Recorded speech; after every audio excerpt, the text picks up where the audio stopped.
names. I really feel like we should adopt the German mindset for driving. What's that? Oh, it's like, I feel like it's more akin to getting a pilot's license. Oh. Yeah, it's like a few grand. Harder. It's way harder. They're really? like, they actually teach you lane discipline. Wow. Yeah.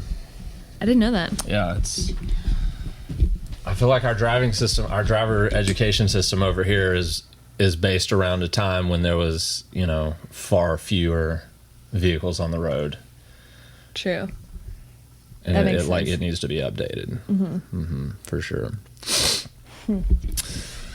Okay. Well, how's it going?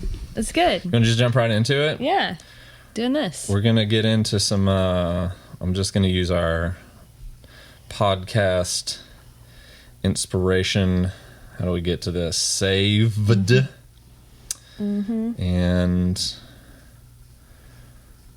we're going to go here. But okay. I haven't looked in that folder recently, but there's probably quite a few things at this point. There's a lot of things in here. We just keep adding to it. Let's see. There was, so we were going to talk about some man stuff. Man. But where to start? Whichever one calls to you. Well, it's easy when you come across these organically, but living back through them. I don't know. I guess almost feels like we should set the stage. A lot of people don't want to talk about men's issues. They pretend like they don't exist. Let's give it some context. Let's give it some context. Okay. From my perspective, it's men should talk about their feelings. Men talk about their feelings. Men called misogynists for talking about feelings. Oh, interesting. Yes, women. Okay. Men should talk about their feelings. Men talks about their feelings. Women, misogynist. Oh, that's so will you say more about that? Because it's not how I would have played that out if I would have said that stuff. Yeah, it's, I think, so we're going to get into this Instagram account called the Tin Man. And yeah, that's, I think one of the things that sort of, definitely one of the things he talks about is, how there's this narrative that, we want men to talk about their feelings and stuff more. That's just, and that's a whole thing we could get into. But then when there actually is, when anybody does speak up for anything concerning men's issues, then it's immediately assumed that that's opposing women's issues. Okay. Or that the issues we have aren't societal things; they're personal things that we have to, be responsible for. Which I don't disagree with that completely. I think that's that's another part of the conversation as well. But I guess what to say about that specifically? I don't know if there's a lot to say about it really. That's just the experience. We're told to talk about our issues, and when we do, we're called misogynists. Okay. I think I was interpreting your word feelings differently. So what you're describing is men are asked to share what's going on with them. Yeah. You bring up issues and things that are troublesome and things you'd like to address in ways we aren't serving men. Yeah. And then you get called a misogynist. And all that's taken as is not caring about women. Right. Okay. I was hearing, and what I think women do, squeak. You said doo-doo. Doo-doo. We ask for men to talk about their feelings because we want their vulnerability, because we want connection, but then we shame them for their vulnerability, or we weaponize their vulnerability against them, or we say, oh, then you're not strong because you showed your vulnerability. All that too. And those are two separate things, but I think they both happen. I think they're both problematic. Yeah. Yeah. And I also think that the way in which society wants men to deal with their issues is also in a very feminine way. Say more about that. Talking about our feelings. Yeah. Men don't really need to talk about our feelings. Right. We need to work them out by doing stuff, creating. Yeah. And action. Proving to ourselves that those feelings aren't real. And I think it was kind of when we were in the car on the way over here talking about, where I'm living right now and and just the whole situation with my family, and you were kind of like, well, what can I do? Is there anything you need? And it's like, yeah, I need to get out there and change it. But like telling you about it, I tell you about it, but for me, that doesn't change anything internally. Like I don't feel any relief. So there's really, I think the talking about the feelings portion, it's important to talk about what's happening and what's going on, to put it out into the light, to try to, take some of the power away from it. But that still doesn't solve anything or change anything. Yeah. And which I think that kind of probably sheds a little bit of light on this interesting dynamic that men and women have, where, in communication with men and women, if a woman wants to be heard, tells her partner or a guy friend or whatever what's going on, and he immediately goes into fix mode, like solutions mode. But then, as a woman, you're like, no, I just want to be heard and listened to, and that sort of thing. And that's understandable, of course. But yeah, I guess the confusing part for us is like, okay, well, but are we going to do something about it, or do we just like to complain? And of course, that doesn't mean like, from the male perspective, that doesn't mean we think women just want to complain. I mean, there are people that just want to complain. Sure, regardless of gender. Regardless of the gender, yeah. But yeah, I think that's maybe somewhere where there could be a really healthy conversation of, as men, we can understand that as women you want to be heard and that sort of thing, and we can sit there and make space for you, but at the end of the day, we don't feel like we're doing anything for you unless we're helping you solve the problem. And if we're, around someone who it's clear to us that they don't want to solve the problem, but they just kind of want to vent about it, I don't know. Like, from my perspective, I'm like, well, I don't know what to do with that. Because I can sit here and listen, but yeah, I don't know. Is that really changing anything? But yeah, a couple of things come to mind from you saying that. So I think first, one of the needs of the feminine from the masculine is to be seen and heard and understood, and know that our expression of our existence in the world is going to be much more emotional and fluid and feelings. And it's almost like we're saying, I want to show up this way and make sure that you are steady, that you are here, that you can take this, that you can make space for this, that you cannot call me crazy, you cannot run away, you cannot diminish it. That the masculine creates the safety in just holding that container. Yeah. I think is why we want that. Secondly, I think a really helpful question that I try and ask lots of people in my life, regardless of their gender, if they're like, hey, can I tell you about this thing that's going on for me, is saying, do you want to listen? Do you want empathy? Do you want validation? Or do you want solutions? Yeah. And this even goes for my female friends. We were in the car the other day, and my friend Kirsten is calling me, what should I do about my car? I'm like, do you want me to listen or do you want solutions? She said solutions. And I'm like, bang, bang, bang. Here's what you need to do. You need to call this person. You need to make this decision. We need to go car shopping on this day. Like, we just hashed it out in this very masculine way. But that's what she was needing in the moment. But I think to flip it on the reverse, so you're acknowledging that women want to show up in a way that feels like we can talk about our feelings, and men don't necessarily have that same need. You have the need for action and change and going and doing in the world. So back to our example from earlier today, you're talking about your living situation. Yeah. And I, as the feminine, think I have decent skills of empathy and reflective listening and ways to make you feel seen and heard, but that's not what you needed in the moment. But at the same time, what draws the masculine to the feminine then? Why not just go do this journey on your own and just go do the actions by yourself? I think what you actually can get from the feminine is a little bit of the nurturing and a little bit of the, it's hard to explain, but just someone who will never ever let you forget who you are and what you're capable of, reminding you of those things and saying, go off and do those things in the world. I'm here supporting you, knowing that you can do absolutely anything that you need to do, So that's where I and my feminine want to continue to be better and improve, and showing up for the masculine in that way of saying, okay, the way that you need to be shown up for, what does that look like? 'Cause it's different than the way I need to be shown up for. But how can I contribute to this in a way that makes you feel super masculine and super in your power and super capable, and that ends up helping both of us at the end of the day, that you just said brings up something actually quite interesting. I think, and I wonder what you would, so yeah, I mean, I think for guys, our best solutions for the things we deal with are to take action and to interact, to try to change whatever it is about our lives we want to change, or situations in general. And yeah, I was thinking, yeah, of course, like what you were describing to me sounded like the ideal, like, polarity of masculine and feminine, and masculine has a task to accomplish, but it's a cold, harsh world, and the feminine can, like, add warmth to it. There can be a place to come back to of solace. And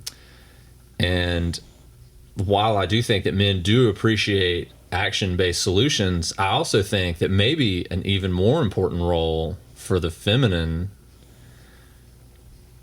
maybe really the power that y'all have is the reminder, or the encouragement, or the foundation that makes the masculine feel capable. Because obviously with what we were discussing, earlier, you could have come up with plenty of practical solutions, but so can I. That's right. Not helpful for me. That might even be demasculating for you, for me to sit here and do your job for you, That's fair. I don't know if I would personally view that as emasculating. Yeah. It's just not productive. Sure. Because it's like, yeah, here's a bunch of obvious solutions. Right. I would have come up with the same thing. The thing is the action, and the thing that really feels powerful and helpful from you is the reminder that I'm capable of all those things, the encouragement, the support.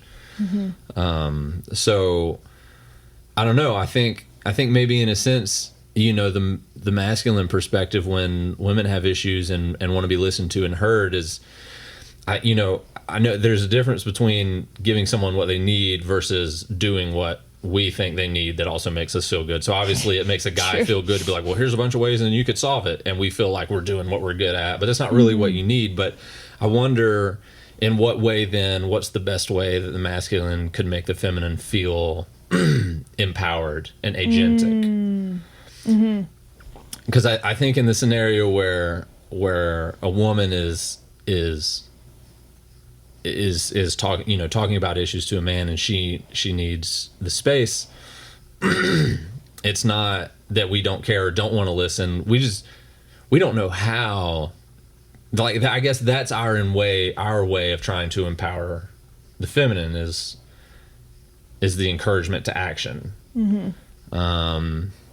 So I don't know. I guess that would be maybe my question is what's the best way to actually empower the I'm thinking feminine? of an example. So my transfer case was broken on my truck. What happened that day?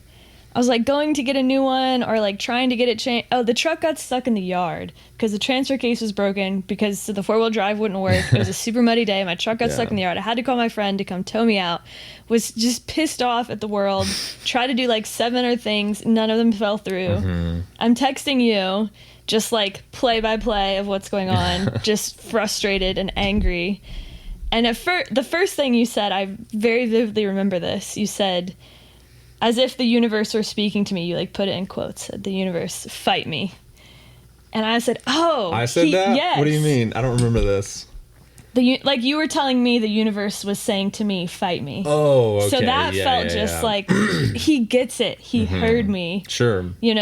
So once that need was met, once I felt like you heard me, then you said, okay, I got online, I researched transfer cases, I'm pretty sure we can change it at home, here's the tools that we're going to need, you came up with the whole, then you went into action and solutions and fix it. And that was incredibly well received, because I felt like you were helping me and showing up for me in your masculine, doing the action, after there was enough of me being like, okay, he heard me. That makes a lot of sense. Yeah, I think that's what it is. That makes a lot of sense. Yeah, I guess you're right, because it is easy for guys, in that situation.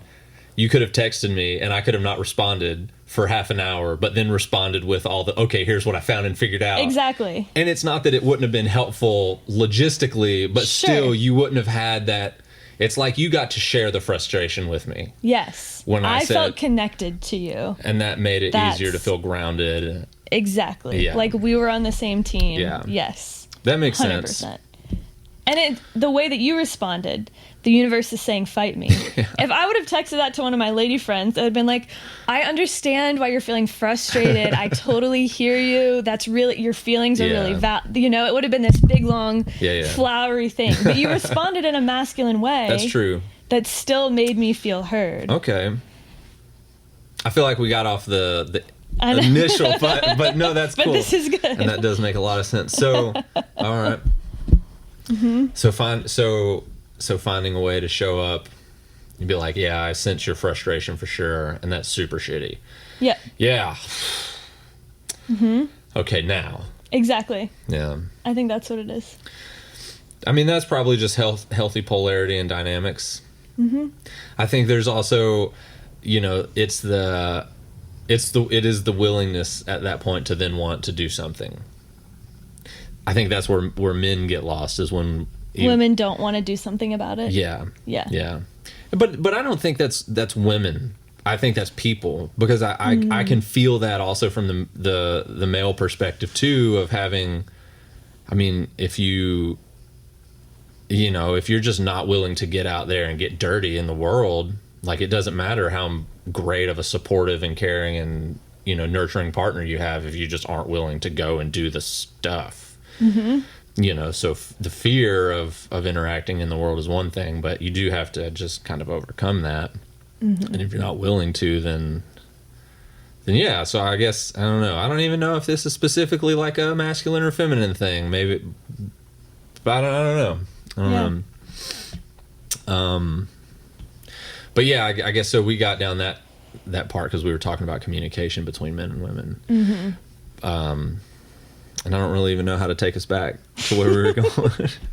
I think we were context for why it's important to talk about men's issues. We can go back there. Yeah. I think easily from here. So, I mean, I think that one of the big reasons why we're doing this podcast is to showcase healthy conversations between men and women, instead of just saying, all men are misogynist, they don't care, they're just after one thing, where are all the good men at? Yeah. Or women are crazy, right, where are all the good women at? Yeah. It goes both ways. Yeah. It's trying to say that the solution to that happens on the micro level in conversations like this, and showcasing that. And one of the important things that's not happening, aside from just conversations between real men and women about this stuff, is the conversation about men's issues. Yeah. Which... we like to pretend there are none. Yeah. Especially if you're a white, straight male. That y'all should just be fine. Yeah. Just figure it out. Yeah. Yeah. And I get it. I do want to acknowledge that women felt like they haven't had a voice for a really long time. And now that we finally do, we're like, okay, y'all had your turn. It's our turn now. But that's not helpful either. That's pendulum swing to the other side. This isn't a game of whose issues are worse or there's not enough empathy to go around. Those are both unhelpful and false narratives. Yeah. If we can find a place where we can have the conversations that say both of our issues are important and really interrelated, and the work we need to do to solve them is the same in a lot of situations, that requires us to look evenly at both genders' issues, the word we're saying, in the world. Yeah, I mean, and I think you're totally right. Separating them out, making them competitive, completely misses the point of why we're two halves of a whole. Exactly. I mean,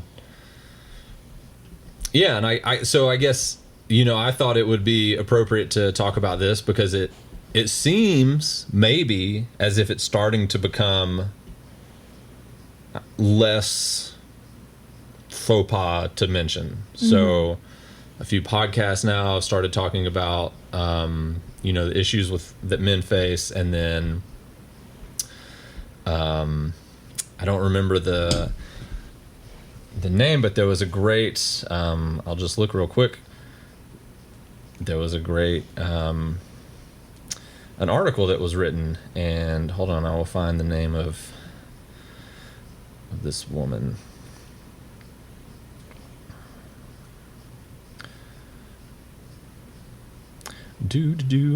Christine Imba. So she wrote an article for, I think it was for the Washington Post, actually speaking about men's issues. And the irony is listening to her, talk about how when she writes a post about men's issues, all the the clapback she gets. I guess I think the irony also is, we just in a general sense, we have this culture that loves to talk about inclusion and human rights and all of this stuff, but it's like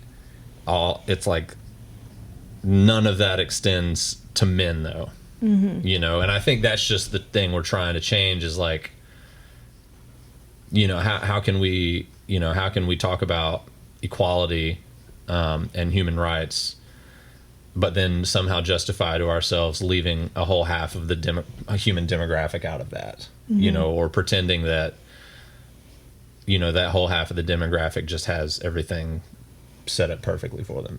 I mean, my opinion, that's just blatant ignorance to hold that view. Sure. It's like you don't even want to know at that point, you're so narcissistically caught up in your own, shallow independence that,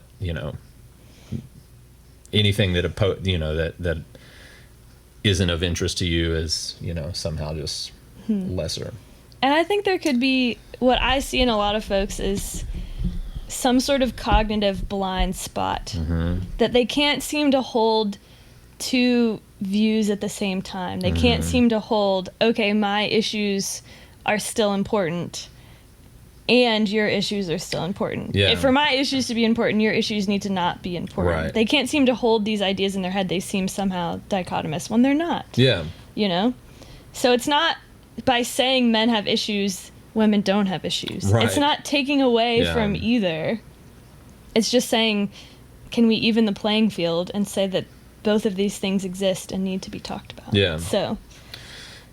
So that, I mean, that's interesting. That's one of the main things that does get talked about is that anytime someone wants to bring up men's issues, there has to be all these caveats. Nobody brings up women's issues and says, no, I do care about men and I do care about this and that. They're just like, yeah, women's issues.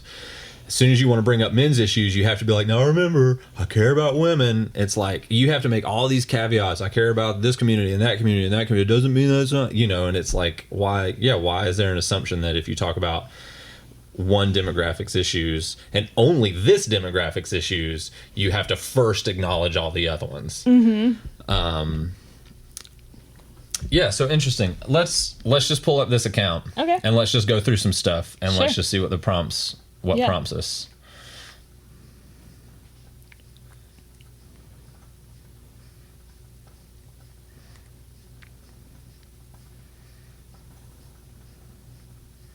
We need hold music. Man, I wish I knew someone that produced music. I wish I knew a sound engineer. I wish I knew someone that could record stuff that's actually a really talented musician. Man, where would we find one of those? I don't know. I wouldn't recommend getting involved with musicians. Very flaky. Very flaky. All right, let's see. Let's just start at the top. This is an Instagram account called The 10 Men, TIN. All right, so what is this first account, or this first page? It says, only the bad. What does that mean?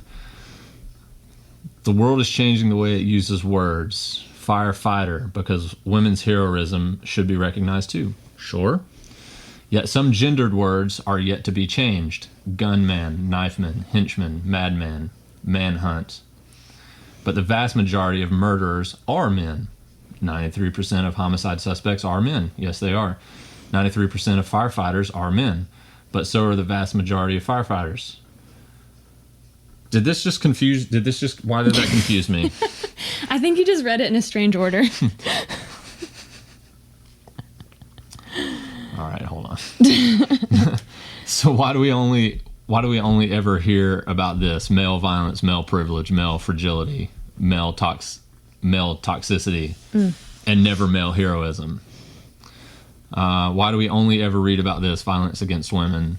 What is the gamma bias theory? The theory predicts that within mainstream Western cultures, masculinity is highlighted only in the domain of privilege and perpetration, but hidden in the domains of celebration and victimhood.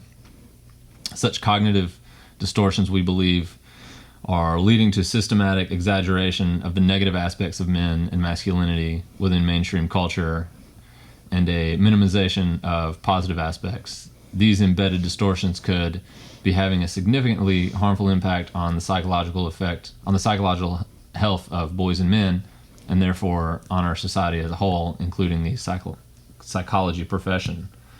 This was from Martin Seeger and John Barry, both PhDs at British Psychological Society. Gender, let's see. So why do so many support gender-neutral language, gender-neutral expression, gender-inclusive language, until it's used to describe negative behaviors, mansplaining, manterruption? I wish it would go on from this. Mansplaining is actually one that I have a lot to say about. Oh. I feel like Let's start there. I feel like the term mansplaining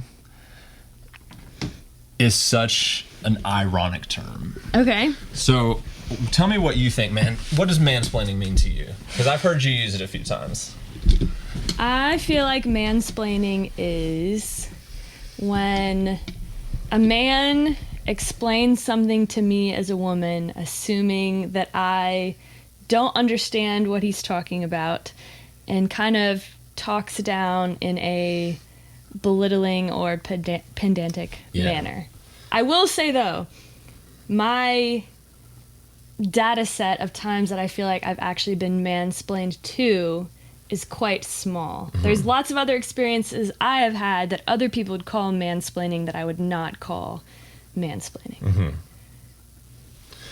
Mm-hmm. So we might be able to describe mansplaining as this sort of maybe like intellectual arrogance, in a sense. Mm-hmm. Okay. So I guess what I see is a complete lack of awareness. The word mansplaining to me is a projection and a lack of awareness. It implies that men are the only offenders. Men are the only ones that exhibit that behavior. Okay, fair. Which is completely untrue. Have you been womansplained to? No, I've not been womansplained to, because I don't think womansplaining should be a term we start using either. Okay. The example that I think was highlighted so brilliantly, we were... no shade. We were walking with one of your friends at the park, and she was talking about her brother, who he sounds like he's pretty youthful, and he sounds like he's bright, but he loves to put that knowledge out there and pretend like and do you remember this? You might have to use names because I'm not following you. It was a cat? yeah. And her brother? Okay. Yeah. Yep. Okay. Now I'm with you. Yep. And so, and so she was sort of talking about him and how where he is in life right now. And it was kind of cool for me because I was just, as she was describing him, I was like, oh yeah, I remember being there. Like, I remember just knowing enough to think I knew a lot, and I needed everybody else to think that I was smart. So anytime I got a chance to stick my nose into something and spew my nonsense, I would. I mean, eventually I realized that I knew nothing, and most of the time I was just making a fool out of myself. So the irony was, she then followed up with, but I used to do that too, I guess. And there was zero recognition that the mansplaining which she just accused him of was the very same behavior that she was guilty of. Oh, interesting. And so that's the lack of awareness and projection I see in it. When I hear the word mansplaining, literally all I hear is female insecurity. Because you're so insecure with your own self that just the fact that it's a man talking to you means you don't want to hear it. Because if a woman were to talk to you the same way, are you going to tell her she's mansplaining? I can't, I guess I could imagine a scenario in which a woman would talk to me that way. Of course. Sure. I think where it's frustrating for women is if a man doesn't stop and check in and either ask for consent for what he's about to spew at you, or say, do you already know this? Or am I telling you things you already know?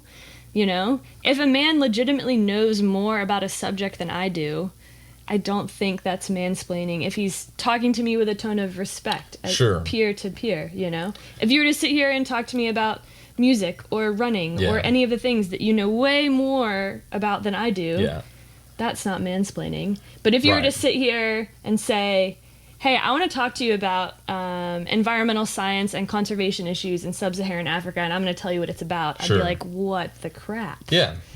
That's the differentiating factor to me. So. Right. And that would be ignorance on the part of the party perpetrating that. Right. I guess what I'm trying to illustrate to you is that as men, we experience that all the time from women, constantly. Ignorance of just... Intellectual arrogance, assuming we know nothing. Constantly. About what? Everything, anything that whoever that individual is thinks they know what they're talking about. And it's the exact same thing. I mean, you're describing the exact thing that we also experience. There's no recognition of maybe this person does know something. Maybe they don't want, to listen to what I'm talking about right now. And so to me, it's just a person-to-person thing. It's an individual thing because men do it as well as women. One of my more recent exes, who was a medical student, literally thought she had the key to the universe because she was a medical student. And it's like, dude, you've hiked a couple trails and you've been in college your whole life. You know nothing. But that was just something that, was just completely, I mean, it's the Dunning-Kruger effect, you're on the way up your first peak. And so you think you know everything about, everything. You're like, oh, this is the peak. I'm climbing it. And it's like, well, wait till you get to the top and you see that there's an endless amount of peaks beyond that. Sure. But you're saying there's not space for men to speak up and be like, hey, this isn't cool. We're experiencing this too. Because then you're accused of being a misogynist. Yeah, that's a perfect example. Yeah. Yeah, so that, I guess that for me is mansplaining. When I hear the word mansplaining, all I hear is just insecurity and projection and a lack of awareness. Because it's like, well, women do it too. And so that, I guess that's, I don't really have much more to say on that. That's pretty much it. I think it's a useless term that all it does is you know me, you know my intentions. When I hear that word, I shut down. I'm like, you're not willing to have an honest conversation if you're going to assume that this behavior is something that only men do, because that to me shows that you're not even aware enough of yourself yet to have an honest conversation about it. If we want to have a conversation about intellectual arrogance and like preaching to people, sure, right, but that's the thing that both of the genders do. Yeah, it checks out. Yeah, makes sense. Do you have anything else? I know, I just want some examples. I want to hear of in what ways women have... Oh, okay. Well, imagine any of the ways that you've had it done to you from men, and then just switch the dick and the vagina, and it's the same thing. I mean, I've done it. I've done it to people. Guys do it to other guys. Like men do it to other men. I think maybe that's the other thing is women think that men only do it to women. Like, no, guys do it to each other all the time. It's just as fucking annoying. It's not like, hey man, you're mansplaining. It's like, no, dude, you just don't know what you're talking about. Yeah. Yeah. So what is the takeaway? Can we just respect each other a little bit more? Can we be a little more self-aware? Yeah, I think it's what this post kind of was saying of like, why is it only gendered when it's negative, but it's neutral when it's positive? Yeah. Yeah. So I mean, the one that stuck out to me that he said, where is it? Why do we never hear about male heroism? And I feel like that used to be more of a thing. Growing up watching the news, you'd hear about the firefighter that saved the kitten out of the tree, or the little old lady from the burning building. Yeah. It's almost like those stories have become downplayed now, that we don't want to showcase how men are showing up in the world and doing it well. Yeah. Yeah. I agree with that. Yeah. And we talk about this all the time. Men need... everyone, but in this context, men need role models. When men desperately need looking up to men who are doing it well, saying, okay, I can see someone like me doing this. This now feels way more attainable for me. Yeah. Because I've seen someone else do it and succeed, and I have something to work towards, and I know it's possible. Yeah. That's not to turn this into a left versus right thing, but that's a thing that gets brought up a lot as pushback on the left, is when left, like to talk about, toxic masculinity, which is also a non-starter word, and all this sort of stuff. It's like, okay, well, put forward like what your guys' version of a positive male role model is. And they don't have one. And I think it's because genuinely they don't know. They're not connected to what healthy masculinity can be. Not at all. Yeah. I think the other thing this brings up for me, so the lens that I most commonly view the world through is kind of this yoga, spiritual, Ayurveda, holistic health from ancient India, we're looking at a list of words: gunman, knife man, henchman, madman. Mm-hmm. To me, those are almost symptoms. And if we're looking at things from a view of ancient wisdom, they would be smart enough to say that's not the actual problem. Right. Why, if we really truly respect and have compassion for fellow human beings, we would ask, why did they become the way they are? Yeah. And how do we fix that? How do we prevent instead of just put a Band-Aid on the symptoms? Yeah. So how do we support our men so that going down that path never even feels like an option for them? That's never something they have to consider. What does that look like? Well, that's probably impossible. But how do we get closer to that? Sure. I don't know. I mean, I feel like that's a real big question you just asked. Just solve this huge societal problem right here, right now. No pressure. I mean, I think there have been bad men. There have been bad women. There's bad people. And I think to attribute, we know to attribute isolated negative aspects of certain types of people to that type of person in general is something we completely try to stay away from. Nobody's going to say all black people are criminals, all Muslims are terrorists. So how is it then we can justify saying all men are this or that? That is just the same level of ignorant sexism, or people that love to say white men. It's like, well, you're a sexist and a racist, straight white men, and you're a heterophobe. But it's just such a blatant lack of awareness, to be like, I'm all for human rights, except straight white men. Right. It's like, then you're not for human rights. Right. You're for the rights of a few of people you select. But right. I mean, that's hitting on the microcosm versus macrocosm conversation again, which I recently felt is so important, especially because most women, if they're straight women wanting to be in a relationship with a man, if you say, well, would you not want to be supportive and listening and empathetic to your partner and their issues? Would you not want to prioritize their mental health and their physical health and their well-being and their safety? No good person in this world would say, I absolutely don't want to care about those things. Right.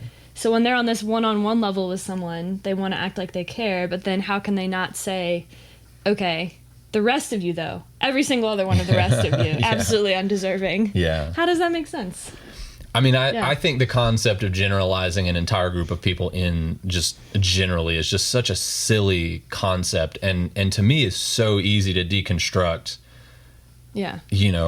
People are individuals. They have individual characters and personalities, and some of us look the same, some of us look different, some of us are similar. I mean, we have so much overlap in the ways that which we're similar that you could group us all to all varieties. There's a variety of ways in which you could group people together in, and I guess negatively group, making these sweeping, broad, negative brushstrokes in what I think maybe that in itself is the principle to watch out for. If you ever find yourself saying all of group X, it's like, nope, you're missing the point. Exactly. You're off track. That doesn't apply to anybody, to any group. There's no group that you can say this whole group is responsible for blah, blah, blah, blah. That's just not true. And I think that's a skill that we have to learn and we have to practice. I don't want to speak incorrectly, but maybe after the show we can look up what... I'm pretty sure there's research out there that supports this. So police officers, for example. Yeah. We were talking about this in the car earlier.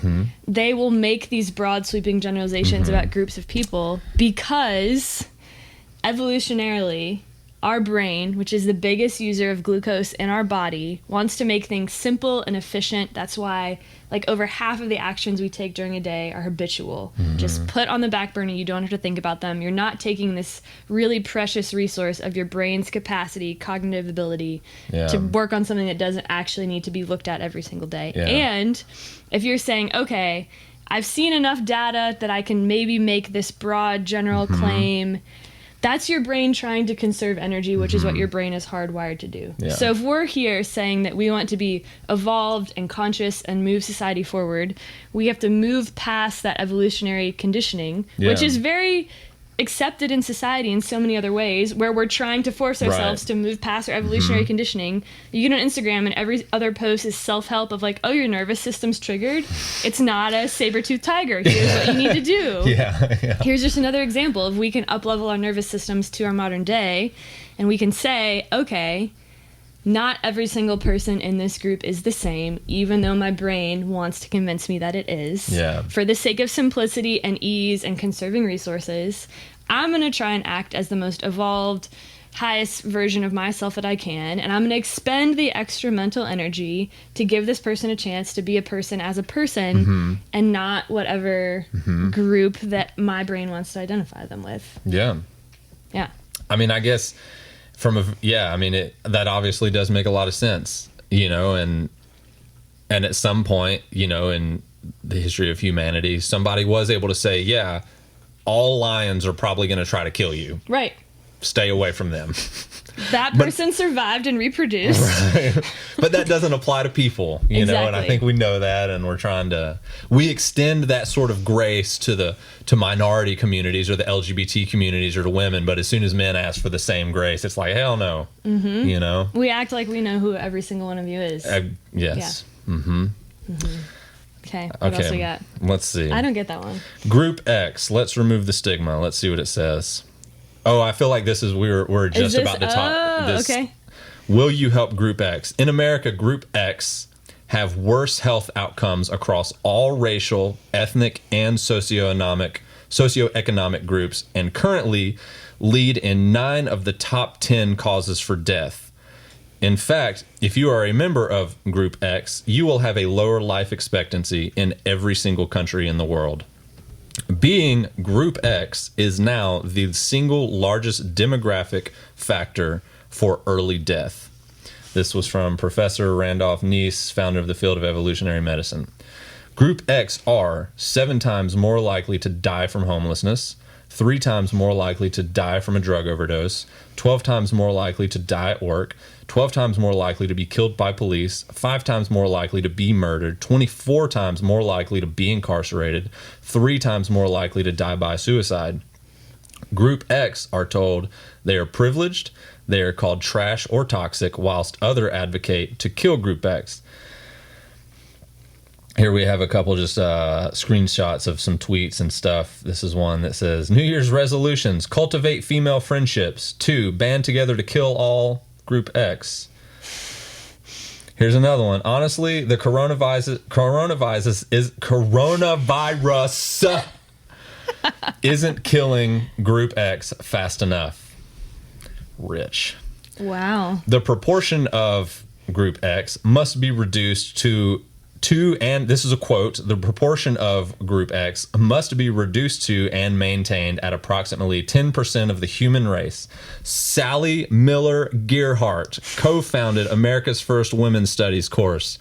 Her quote, the proportion of men must be reduced to and maintained at approximately 10% of the human race.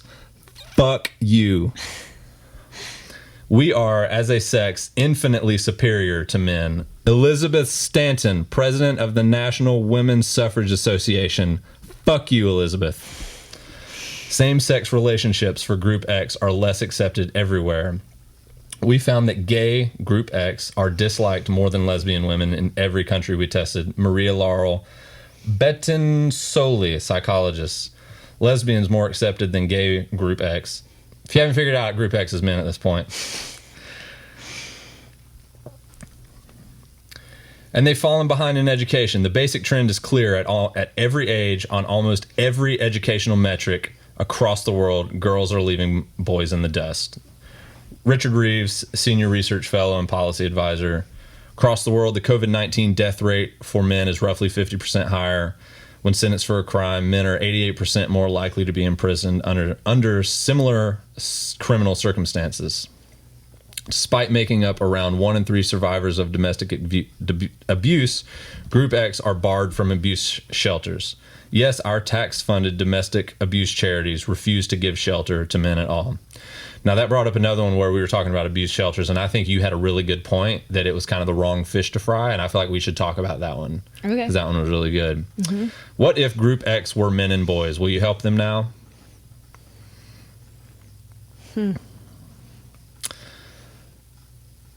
So let's try to find that one that you and I sort of talked about a little bit, because I thought that one was what you had to say was interesting, and the reason I sent that post wasn't specifically the abuse shelters. It was the reaction to people that tried to do anything. It was the fervent amount of pushback, and let's see if we can find it. Might be in the messages. That's true. Which might not be any easier to find because there's a lot of them. Oh, right. Did you see this one? No. You didn't? Well, here, look at it for a second.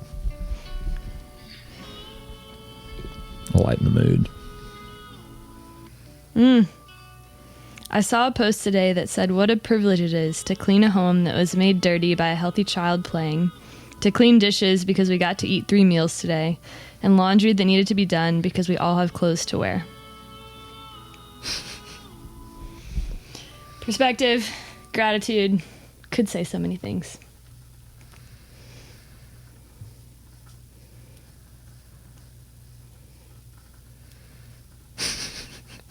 Barriers. The Instagram chat goes all over the place. Oh, man.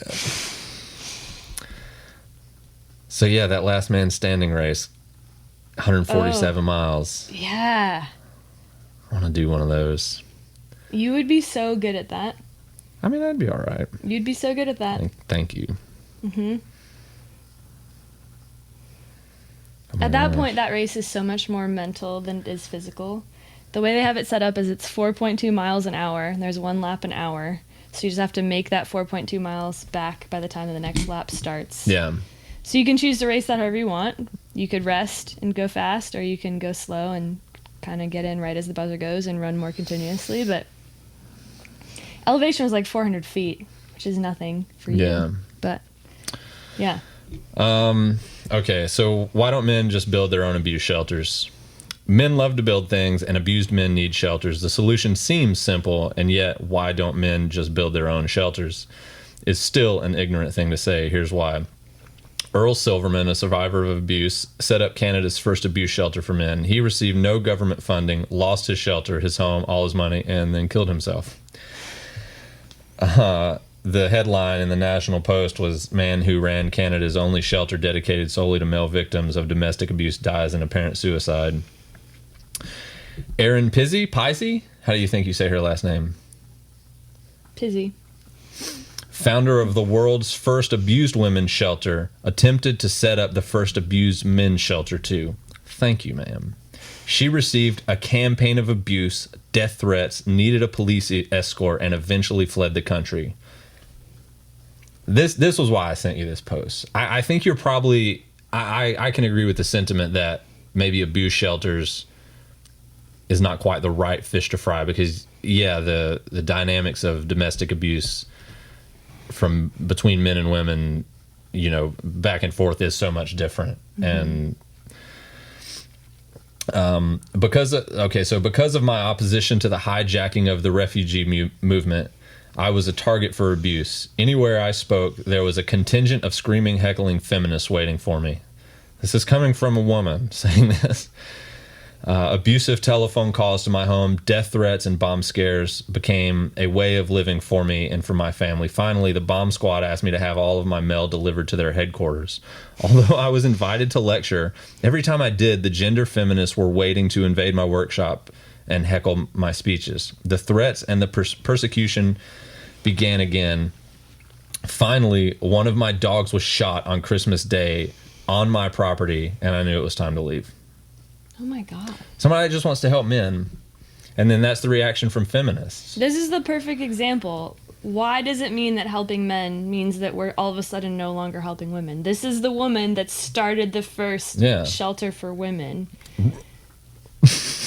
How is it that these two things can't exist in our mind at the same time?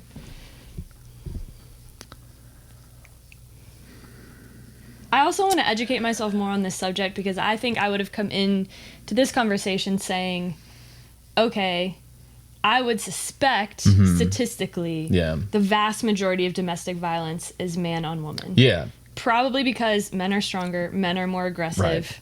It just makes sense. Of course. But if there is a case that this is a real, actual thing that thousands of men are experiencing, yeah, we should address it. But I don't know the statistics to know what that looks like. It's 1 in 3 women, 1 in 4 men. Mm-hmm. And it probably looks different. I mean, yeah, like maybe like a woman's not going to, somersault you across the room.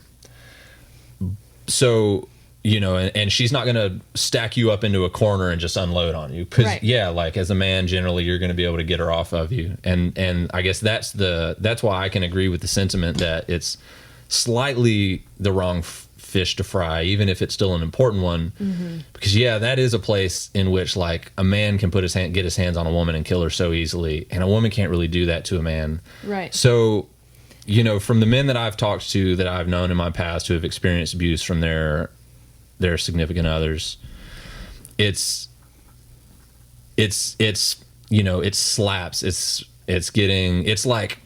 Maybe it almost seems like what I would describe as like a toxic sibling type thing. Me and my brother beat the shit out of each other. Right. I have stitches in multiple places on my body from my brother. All right. Yep. Sidetrack. Yeah. I think maybe the bigger question then is, if the physicality isn't the issue, the purpose of a shelter would be what? To make men feel safe. So where is that happening or not happening, and how does that dynamic play out? Yeah. Then? Let's go through the rest of these posts, and then I think that's where will go naturally is, what are we getting at here? And I think with all of this, it's easy to just go through these posts and talk about, here's some random information, here's some random statistics, here's some things, and they're all salient and important, but eventually there has to be a narrative. We have to be able to put these things in an order and a story of, okay, what are we seeing here? What does this mean? What is this telling us? And how can it lead us to somewhere positive? Right. Because right now, so what, and what's the action? Yeah. Professor Strauss was the founder of the field of family violence research. Professor Steinmetz wrote the first book on male victims of abuse. She's a female. Professor Gales, I think that maybe is a French. Yeah, Gales. Gales conducted America's first empirical investigation of family violence. The response. Okay, so these were people just researching this stuff. Family violence. Okay. Professor Steinmetz wrote the first book on male victims of abuse. Okay, so let's. Okay.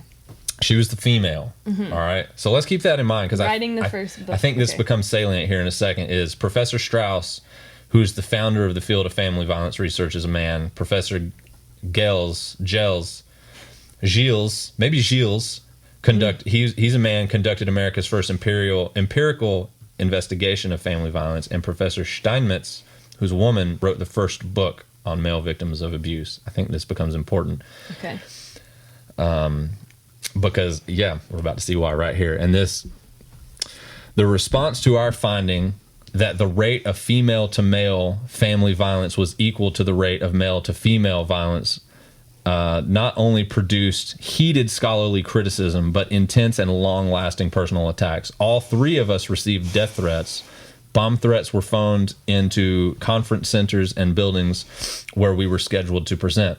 Suzanne wrote the first book, received the brunt of the attacks. Individuals wrote and called her university urging that she be denied tenure. Calls were made and letters were written to government agencies urging that her grant funding be rescinded. All three of us became non-persons among domestic violence advocates. Librarians publicly stated that they would not order or shelve our books. Professor Gilles talking about Strauss and Steinmetz. Oh, that was Professor Gilles talking about Strauss and Steinmetz. Mm-hmm.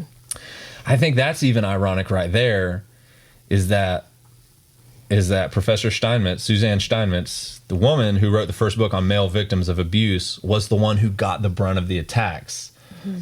And now I can't imagine that those attacks are coming from men.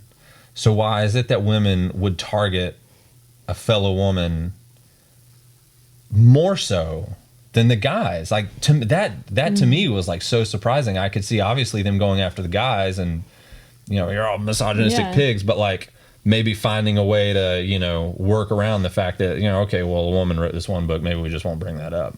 But they went after her more. I think women who don't have a community of strong, supportive women that deeply care about them, the stereotype of women can be catty can actually be true, where we can become really competitive instead of collaborative. And I think it comes deep from this place of insecurity and lack of,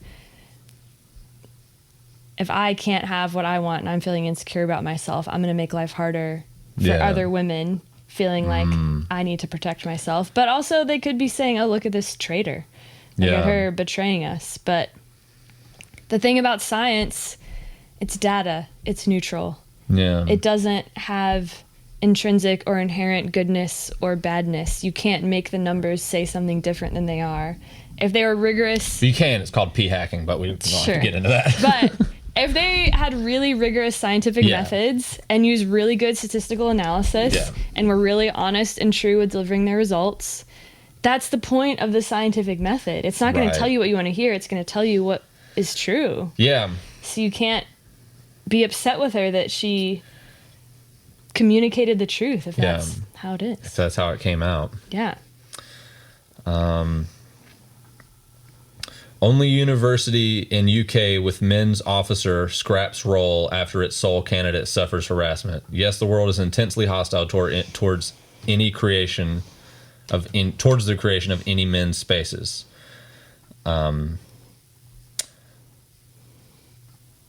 Let's see. So these are just some headlines of things that have happened. SFU isn't ready for men's culture. Why are our universities blocking men's societies? The Ryerson Men's Issues Awareness Society applied last fall for official student group status, but was rejected on the grounds it's anti-feminist and violates the union's core equity values. You can't have a men's group because that's not a feminist value and it violates our equity values. How is that not equity?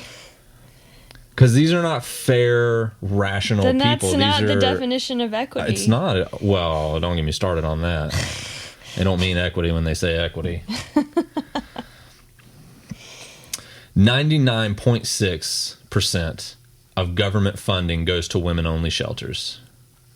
In the UK, there is $9.4 million allocated for women's shelters and $56,000 allocated for men's shelters.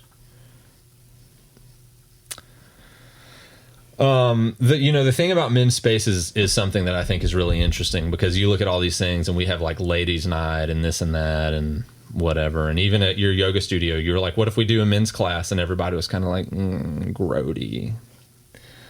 We now have to call it hiker biker yoga. Right. And so I guess how do women expect that men are going to want to show up and be these good men when there's no space for it? We say, hey, we need to get together with other men so we can connect and find our place again. And then it's like, no, that's anti-feminist. You can't do that. You're a misogynist. Mm-hmm. You know, you can't advocate for yourselves. No, there will not be a men's night. There's, why is there no men's night at the Riveter? Why can't I show up and climb for $10? Serious question. Mm-hmm. I mean, serious question. Yeah. Why not? I would guess that the majority of climbers at the Riveter, most of them would be men already, so they're trying to make it feel available and accessible to folks that don't climb as much. Mm-hmm. Is probably their reasoning, I would say. Mm-hmm. Yeah. I think that's a halfway acceptable reason. Mm-hmm. I still don't. I think if. Okay, well then, how about this? Why is there not a black climb night? Why is there no night where I think there is. They do BIPOC, right? They do. Right, they do the Yeah. They do multiple things like that. Yeah. So. Yeah, I mean, I'll halfway accept that one, but that still feels discriminatory.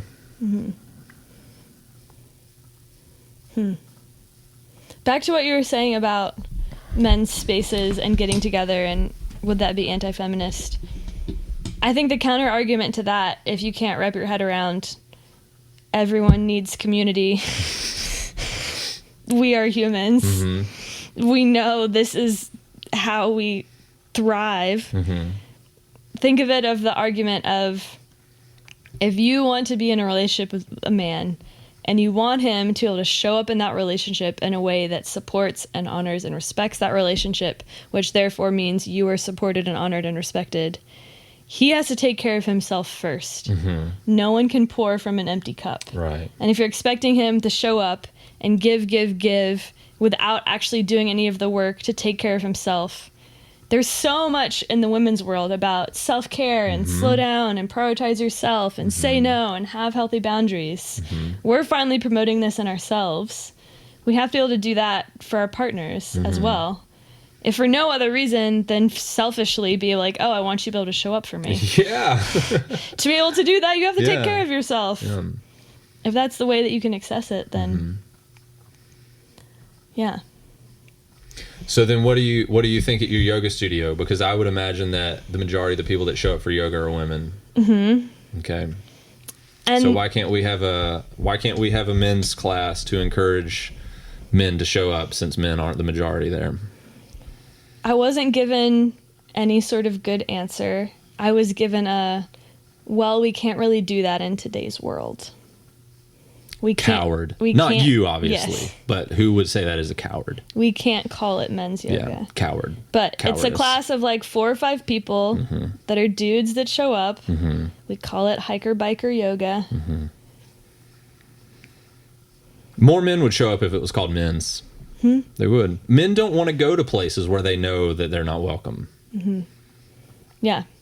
I think it would be great. Who does? Right. Anyone. Yeah. I think there should be some sort of series of yoga for the inflexible guy, or yoga for the guy who doesn't actually want to show up to yoga but secretly knows that he needs it. Like, let's call y'all in. Sure, of course, please. Yeah. Be like, yoga for the guy who wants to be able to touch his toes but is embarrassed to show up to a yoga class. Without bending his knees. Yeah, Yeah. Things like that. Yeah, I mean, I would be so much more inclined to show up to a yoga class if I knew it was going to be a bunch of dudes.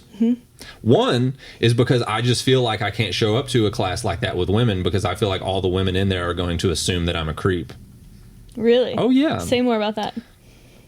How do you have to be cognizant of this in your day-to-day life? Keeping my eyes down. Like I'm some sort of second-class citizen. You're the furthest thing from a creep. I know that. I know that. And I know tons of men that feel the same way, that are the furthest thing from creeps, and yeah, so I mean, that's, it's uncomfortable to be in a place where you're surrounded by women who, especially in a place like that where most women are fit and attractive, because most people that are fit are attractive, because we pretty much are all intrinsically attractive when we keep ourselves healthy. And I don't care if that makes you mad. And it's like, okay, well, if I even just look around to see here, like, one of these women is just going to think I'm being a creep, and it's like, I don't feel, confident, or like the idea of just mingling, of making friendships, this sort of thing. It's so like, and then women love to say, oh, well, just don't be a creep. And it's like, well, we're fucking not most of the time. But, the thing, the difference between if a man is a creep or not is if, as a woman, you're attracted to him. Yes. I'm not attracted to you. You're a creep.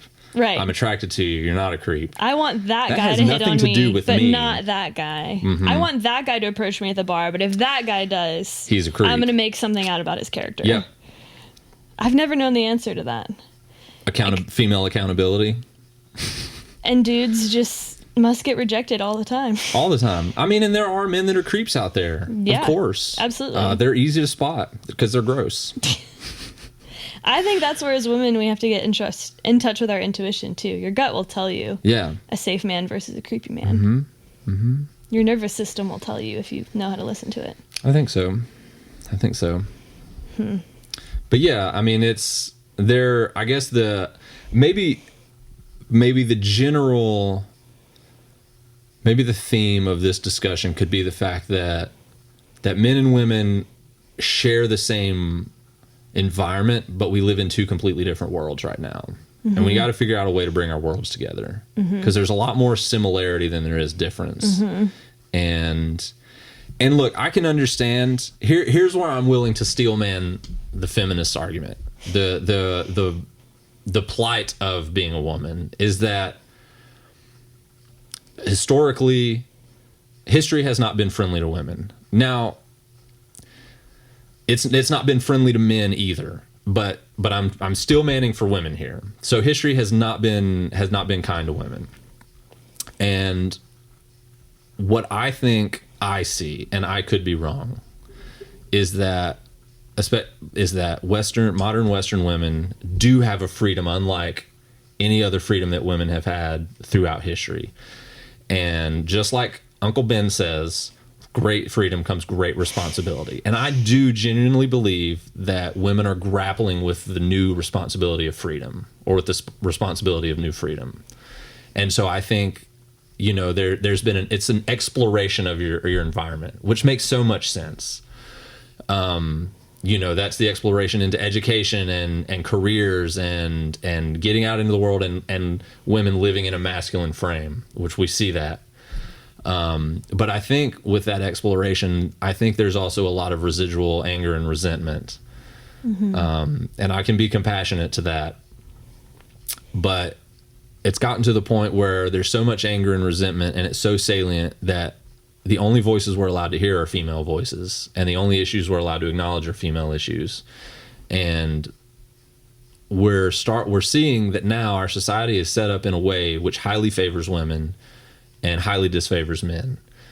And so if we want to hold the same historical value that brought us to female equality, then we need to hold that same value and say, okay, well then what's going on with our society now that's making so many men want to delete themselves? It's obviously not a thing of equality, not legal equality, not systematic equality, as people would like to say when they like to say systematic racism, and they think it's something that's baked into legal structures. Obviously men have all the opportunity. Men and women have the same opportunities now, so it's not this equality thing, but their society is built in a way that it's non-navigable for a lot of men. And so I guess, maybe from if I were to speak from it, all we're asking is like you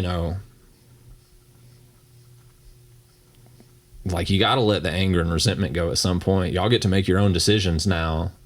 You've been allowed to the table, and the men who were keeping women from the table aren't around anymore. The majority of men that I know now love having women at the table because y'all are pretty and fun to play with. But I think that comes from a place of just like, gosh, like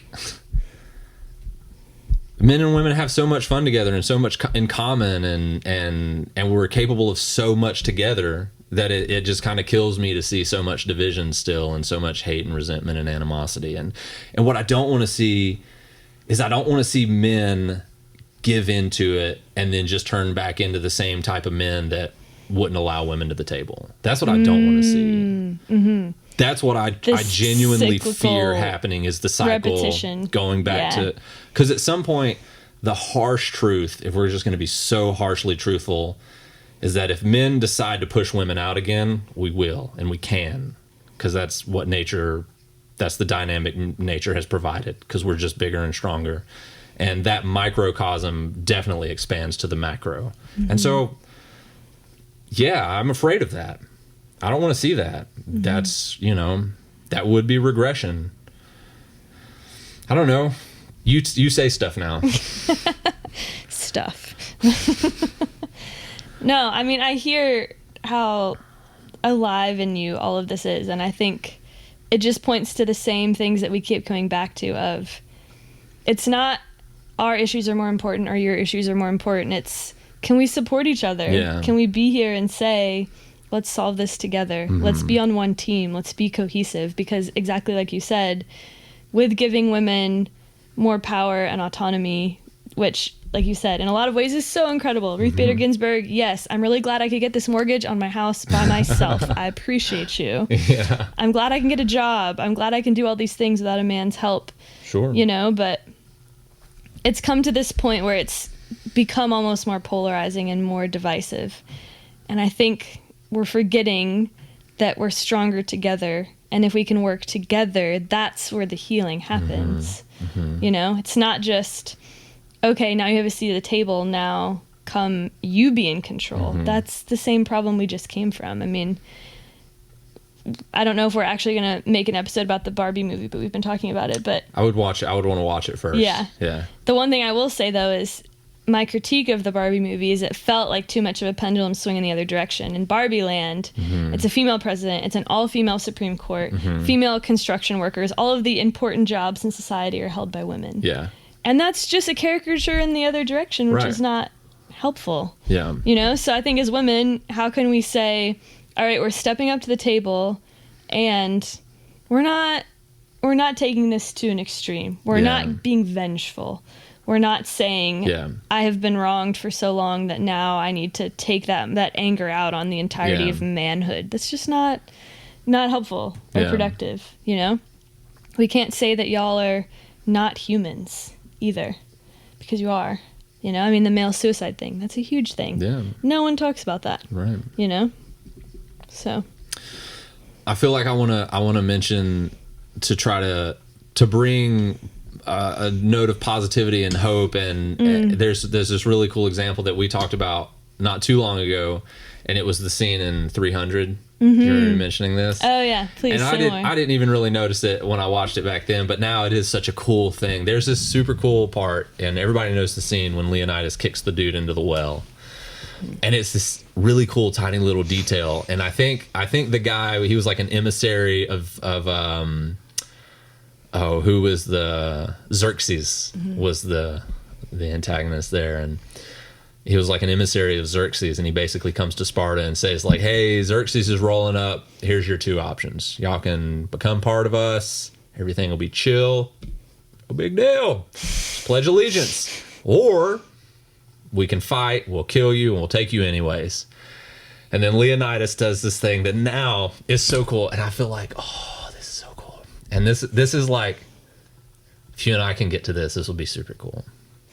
I think this is the perfect example of the masculine and feminine, the yin and the yang, the holy trinity of the relationship, where you're so tight and you're so connected and you're so trustworthy of each other that like, okay, it just gets me going, because it's like this. If we could take this scene and extrapolate it and get all of men and women working together in this way, we would be we'd be unstoppable together. So Leonidas here's this proposition from this guy who says basically, you're either going to surrender or we're going to take you over. And Leonidas in his head is thinking, well, I'm not agreeing to either of those. So here's how I take it as a man. Leonidas knows, all right, I'm about to kick this dude into this well, but maybe my wife sees something I don't. So he looks, he goes, and she's like, she gives him this sort of not an apprehensive nod, but just sort of like, she knows what he's thinking. She knows he's looking to her of like, do you have any way to get us out of this that I don't see? And she thinks, no, babe, I don't, sorry. So he looks at her and she just goes, and then Leonidas kicks that dude into the well. And to me, that is like the picture of the masculine and feminine polarity. The masculine is in the world, recognizing what has to be done, and he looks to the feminine to say, do you see something I don't? And they're so connected and so trustworthy with each other that just a look, she knows what he's thinking, she knows the question he's asking when he looks, and he knows that when she nods her head, he knows that she got all of that she said, I don't see any other way out of this either. I'm seeing what you're seeing, and I know the decision you're thinking, and I don't see any way out. So do what you got to do, and I'm here. Mm-hmm. And then even throughout that movie, there's things, you know, he's out in the field with all the soldiers, and she's still back in Sparta trying to manage the politics because there's snakes in the grass as far as the politicians, and it's even separate. She knows, it's almost like she is able to channel the relationship just through herself, you know. Mm-hmm. I don't know, it's so vastly interesting. But yeah, that scene right there is one that I think really encapsulates like what we all could be together. Mm-hmm. Mm-hmm. That's it. Mm-hmm. That's it. Mm-hmm. But to get there, there's mutual trust mm-hmm. and respect mm-hmm. and understanding and reverence, mm-hmm. and that's what we're missing. Yeah. Mm-hmm. Yeah. Okay, so we're missing a lot of mutual trust and respect. Mm-hmm. And so how do we both say we have to come to the table together? Because we can't.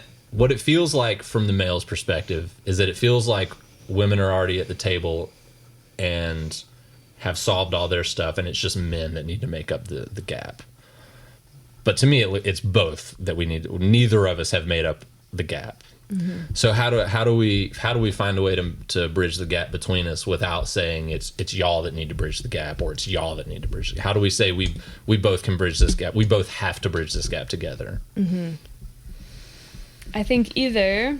What example would you set for your fellow female friends? Yeah, I mean, conversations like this. Mm-hmm. When I can show up in my humility, when I can own my mistakes, when I can say, here's how I played into this, and here's how I didn't show up as my best self, instead of just blame, other. Mm-hmm. I think that's part of it. I think it's even outside the context of a romantic relationship, like all of the men in my life. Mm-hmm. There's some of it that an inherent quality of the masculine is the leadership, but I think there's something beautifully capable about the feminine that if we can embody our feminine, it invites a man into his masculine. Yeah. It reminds him, mm-hmm. oh, this is welcomed. This is okay. I can step forward into this space that she's mm-hmm. holding for me. So I think I keep saying it over and over, but the microcosm of the macrocosm, and I don't know if I have any grand political answers as to what that looks like, because that seems to be how we want to solve problems in our country, but I don't know if it's effective. It's never how we're going to solve problems in our country. Yeah, and I think all of this is the way in which I would love to see it happen. I mean, the other alternative is we get backed into a corner, and mm-hmm. we put ourselves in this really awful place where you're saying of where the tables start to turn again, and we start to revert back to the 1950s. Yeah. And enough people say, wait, what did we miss? How did we end up here? Yeah. And I hope that's not what it takes, but that could work. I would much rather it be this thing that comes from a place of love and understanding and care and compassion, just wanting the best for our fellow humans. Mm-hmm. And I think it's really easy to sit here and say what we think other people should be doing when those people aren't sitting right here in front of us. Yeah.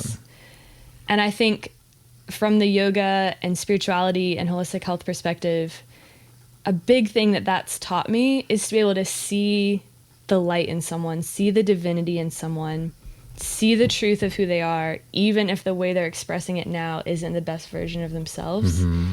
And when you can connect there, I mean, that's what namaste means. The light in me honors and recognizes the light in you. Mm. When you can remember that, you can remember their humanness, you can access compassion, you can access respect. Mm-hmm. And I think that's where all of this starts. I mean, we like to have all these conversations of how police officers need to understand racial justice and emotional intelligence, and men need to share their feelings, and all of these other groups of people that need to do this thing that they're not doing.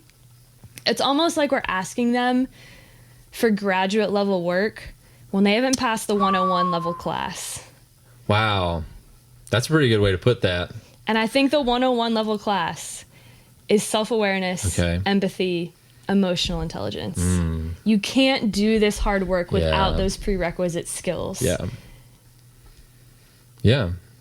We wonder why police officers are abrasive and aggressive and make big, huge racial judgments. Think about the homes that they were raised in. Think about what they're working with. Think about the people that they're surrounded with. They're just a human doing the best with what they were given. Can we give them better? And then maybe they'll do better. Do you think it's possible that, so I think men are in a spiritual crisis. I would say I think women are fighting a battle within themselves. Maybe let me walk that back. Maybe spiritual crisis is the wrong word, because I would say as Westerners, humanity, we're in a spiritual crisis.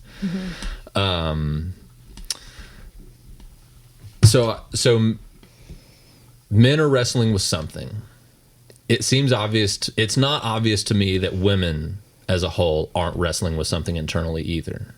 If we caricature men and women down to a person, we know how people have these internal battles.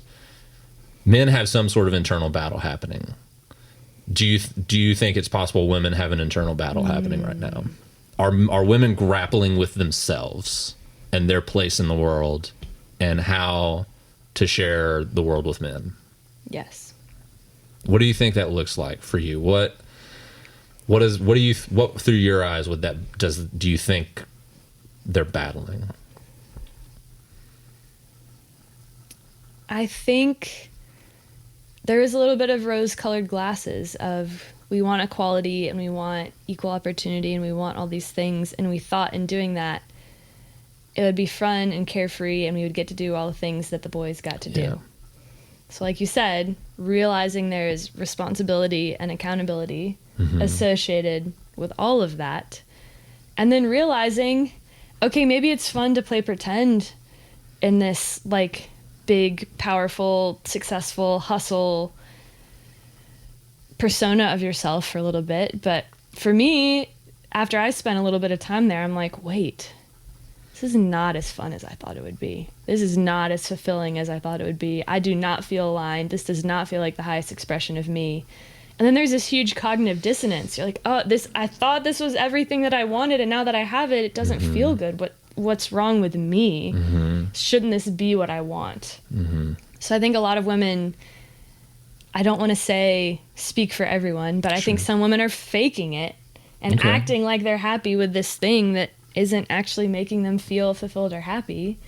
And then they feel scared and alone and isolated and afraid to ask for help, afraid to voice that experience, because God forbid we have to say, okay, maybe we were wrong, you know? And this isn't to say that equality isn't important and we've made huge strides for the sake of women. Like, obviously that is important. But what I'm speaking to is, do we really want to be the best little men? For some women, sure, yes, that's probably their truth. For me, absolutely not. Do you think that the complete and total dismissal of gender roles, or gender roles as purely societal constructs, has been a destructive ideology in the dynamics between men and women? Yes. How do you think? Because you have to have bumpers. If there's total freedom of choice, there's no cohesion, there's no direction, there's no vision. There's no anything helpful to you to move forward in the world. Exactly. And I'm not saying that has to be a super restrictive thing. I think that's how it gets misinterpreted, that gender roles mean as a woman you need to be exactly one thing and only this one thing. Right. That's not true. Right. That's a very narrow vision of it. I feel like I've come to a really healthy place with my femininity, and there's still parts of me that are pretty darn masculine, and I'm okay with that, you know? So I think it's saying, yes, gender roles can be taken to an extreme. They can be detrimental. They can be harmful. They can put you into an identity that doesn't feel authentically you. But there is a way to, in a healthy way, use them to our advantage and use us to help each other. And that's part of the conversation back to both men and women at the table, sitting equally in their own lanes in a way that supports each other. And that's what we forget. Together, we are better and stronger. It's two halves of the whole. We act like we're separate and can be entirely independent, but you put us together and it's like we have superpowers. Mm-hmm. And I think if folks could experience that, that'd be incredible. Yeah. But I get it. It can be a hard thing to experience. If you want to find a healthy expression of masculinity and you've not been raised around that or dated that or had any way to interact with that, and you don't know what that feels like, yeah, you're probably going to react negatively to it. You're probably going to push it away because you have no evidence that it even exists and could help you. Mm-hmm. Do you feel like there's activities we could arrange that... You were telling me about this one thing that people did where there was a group of men that came in and then they had women, they invited women in and the men were just there holding space and they let the women be there and interact with them. And tell me about that again. Okay. What was that? So it's a movie, which I highly recommend. Okay. On Netflix. We should watch it. Okay. Called Strip Down, Rise Up. Yeah. Goes back to the conversation we have about dance being this ancient, healing, embodied thing for women, which I think is so, so, so powerful. So it's out in LA. This incredible woman puts on this program where she invites women. I don't even know how long it is, 12 weeks or something. Yeah. To learn how to pole dance. Right, okay, right. To reclaim themselves. That's me right there. Yeah. Inside joke. And it actually is women getting in their bodies, women feeling comfortable expressing their sensuality, expressing themselves, finding their power again, showing up in the world, taking up space in this super beautiful feminine way. And these women come in with these crazy stories of trauma and history and just insane things that they bring. And they find healing through this expressive art form in a container of women together. So towards the end of this program, she invites some men in, because a lot of the women coming into this program have trauma related to men. One of them was a gymnast that was sexually assaulted by Larry Nassar, the former U.S. Olympic guy. One of them, like, her husband passed away, who she was madly in love with, and realized after he died he was having an affair. Like, they had some baggage surrounding men. So what I love in this program is it first was find your femininity. That was the starting place. She didn't just like send all these angry, upset, bitter, traumatized women. She didn't just set them loose and say, take it all out on these guys. You know? But she brings them in and they literally just stand there. They don't say a word. And the instructions that the woman running the program gives these men is let the women interact with you, let them touch you, let them cry, let them do what they need to do. Your job here is to give off the energy, I would die for you. And in that moment, having women actually interact with this, the epitome of that masculine energy, that is like what a woman's soul wants, is that safety and protection to that level, that devotion to that level. And these women have these incredibly cathartic experiences. They're crying and they don't know why. They're like hugging a man when they haven't felt safe physically touching a man in years. And literally all these men did was stand there in their masculine core with the right energy. And it was this hugely healing, transformative experience. Maybe we could arrange that in Nashville. Yeah. That'd be a cool thing. That'd be a super cool thing. I mean, I think that was, you know, when I was trying to hash out this very ambiguous jiu-jitsu idea of trying to invite women to jiu-jitsu, it was something like that. The thought was, how can we put men around women? How can we put women around men? But obviously it has to be the right men. You know, to try to work on that team building thing again. You know, to connect us again and it's how do we separate the fear of bad men out from a fear of all men? I think for women to feel safe in that, we have to find the good men and feel protected by the good men. And that's fair. I would just from the outside looking in, I would say and I'm curious what you think, I would say that's one of the areas where I think women are struggling within themselves, is I don't think a lot of women know what a good man is, because I think they've been told so many different things by hurt women, you know, and especially, you know, this sort of modern era of feminism and feminist men that are these weak, sort of emasculated men who are not good men. It just, you know, then, you know, like highly liberal women get with these highly liberal men, and then they have these terrible experiences, and then they think like, oh my gosh, well, men just suck, you know, and they're already afraid of masculine men, so they're going towards feminine men, but then the feminine men are so disappointing. But then there's a fear to embrace masculine men. And look, I think within you know, the men's community, there's a large recognition of this. Like, we see you feminine men out there, and the ones of us that have been there, I used to be one of those, you know, woke feminine men that was, oh, you know, sexual freedom and sleep around and do your thing and, you know, get abortions. But that was just because I wanted to be able to sleep around with no responsibility or consequences, and I didn't look at women as these intrinsically like valuable beings. And when I switched my whole mindset about that, all of a sudden all of those values within me just sort of fell flat on their face, because I was like, well, you don't really care about a woman if you'll sleep with her the first night you meet her. And really, I think that says a lot about you not caring about yourself, but we're not, that's not what we're getting into. But yeah, I don't justify to me how you care for a woman if you'll sleep with her on the first night. If there's a woman who will allow a stranger to sleep with her on the first night, I think as a healthy masculine man, you have to recognize the unhealthy relationship that woman has in herself. And I know a lot of women are going to push back on that. And it's like, look, sexual promiscuity, I don't feel like it's just this surface level choice. I feel like there's something much deeper there. The question I ask is, do you actually enjoy it? Is it actually fulfilling? Yeah. Or are you just lying to yourself? Right.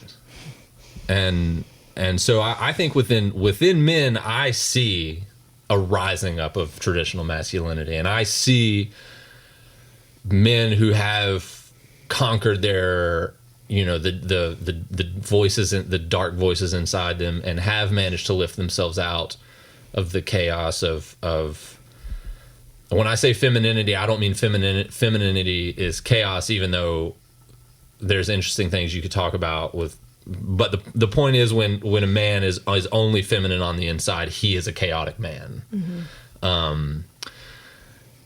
And so, you know, the men that are through either just hard self work and responsibility, or they have good mentors or someone like whatever, like there is a rising up of men saying, you know, we have to hold each other to a higher level. And the thing that I love about these groups within men is I think women think that men don't love each other, and men, we love each other a lot. I think men love each other more than women love each other personally. I very much do. Now, I'm totally willing to be disagreed with there, but I think truly, I'd even be willing to say that I think men love deeper than women. But maybe that's the wrong word. I think I don't know, maybe I don't think that's quite exactly what I'm getting at. All right, I'm getting off track. So, yeah, what I see is there's a lot of compassion coming from men who are trying to elevate other men, but that compassion comes with a level of it's not an unconditional compassion. Say more about that. It's like it's sort of this sense of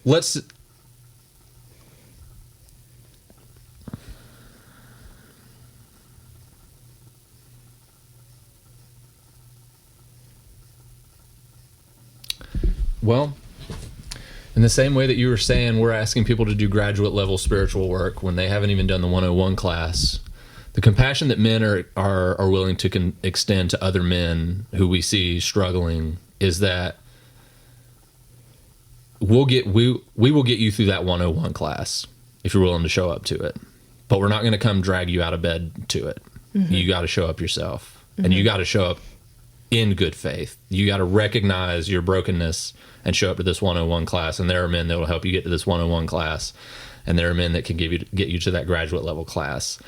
And I think genuinely the good men in the world want to see other men rise to that level, because I think the good men who are sensitive to the experience of women, we're not going to completely let women off the hook for the role that the things that you can be responsible for. But this understanding that I have of the way in which a woman walks through the world with essentially twice as many predators out there than a man has, like, I may not know what that feels like, but I have to give that space and recognize that you're probably not going to go on a run at night downtown by yourself, whereas I will. I don't anymore because we live in a liberal city and crime is outrageous, but just as an example, like, there are so many things that men will do on their own that I understand that women won't, because y'all are just like, God, that's scary, dude. Like, what do you mean? And so the thing is, I think for the healthy men, we want to elevate.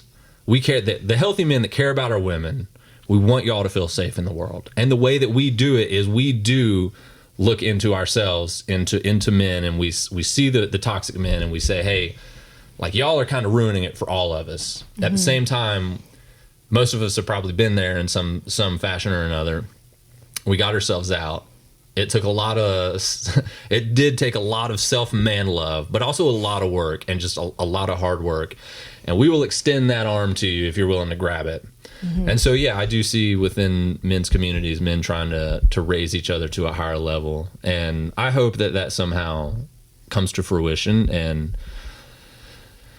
I hope we can build a safer society for women, but I want to build a safer society for everyone. Mm-hmm. I want to build a society where women feel like they could go on runs at night by themselves if they wanted to. But I also want to build a society where there's a scholarship for a white man out there, mm-hmm.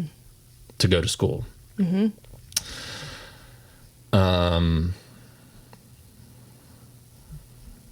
don't know. What do you think?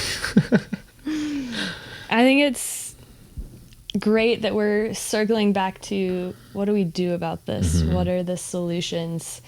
And they're just themes that already keep coming up of, we support each other. It starts mm-hmm. small. It starts in our community. It starts with the people that we know and have relationships with. Mm-hmm. We can enact change on this small level, and that has a ripple effect, mm-hmm. And I've seen you do that. Like, you and Brandon Marlowe, I mean, y'all tell each other you love each other, like, all the time, and it's precious. Every once in a while. It's adorable to watch. But him and I have one of the reasons I love him so much is because, I don't know, there's just an intangible sort of connection between him and I, and I look at him and I see, like, dude, like, he's facing the world in such a courageous way, mm-hmm.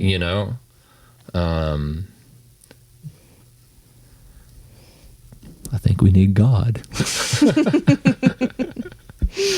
Another episode. Yeah. Yeah, I mean, I think a lot of this is underpinned by that. I mean, I know most people's understanding of the Bible is, I would say, is probably, I would characterize it as, most people's understanding of the Bible and religion is an understanding of a vastly misrepresented Bible and religion. Mm-hmm.